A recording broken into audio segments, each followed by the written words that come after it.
With Jula, she just really doesn't care. Like, you can do anything around her. Like, you can vacuum her and she doesn't care. She'll just sit there and look at you. And she just doesn't care. Nothing bothers her. When I get up in the morning, I get up at 5 and I have coffee, and she usually sits there with me or lays down or sits next to me. And so, you know, what do? You put your hand on the dog. And she had a bump on her head. And here in Massachusetts, there's a lot of ticks, and you know, she's a lab, she's out in the woods. So sometimes you just sort of get a bump, and that's actually what I thought it was. It was there for a couple months. We didn't really think too much of it, but it kind of grew a little bigger. So on her previous checkup, my dad asked the doctor, like, oh, is this okay? Should we do anything about this? So she did a needle biopsy and noticed that there was some precancerous cells in there, evidently they're called mast cells.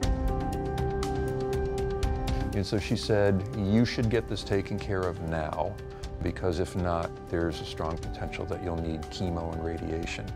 And I said, okay. And she goes, we'll take it out surgically, and then if she needs any additional treatments thereafter, we have, you know, the ability to offer some follow-up care.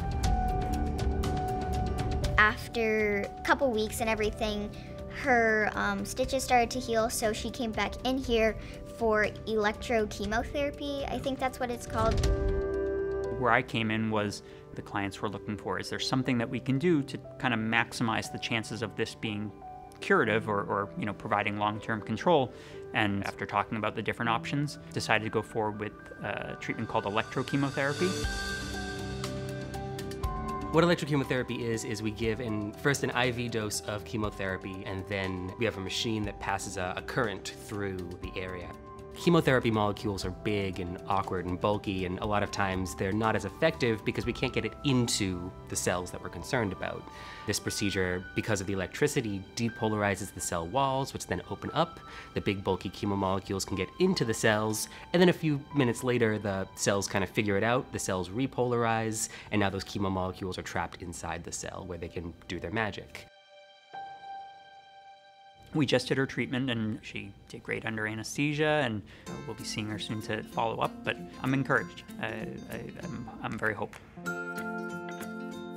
I've often said to my wife and to anybody, you know, who has a dog, the care that she gets and the whole process that VCA has for medical treatment, you know, working with me or helping me understand what to expect, etc.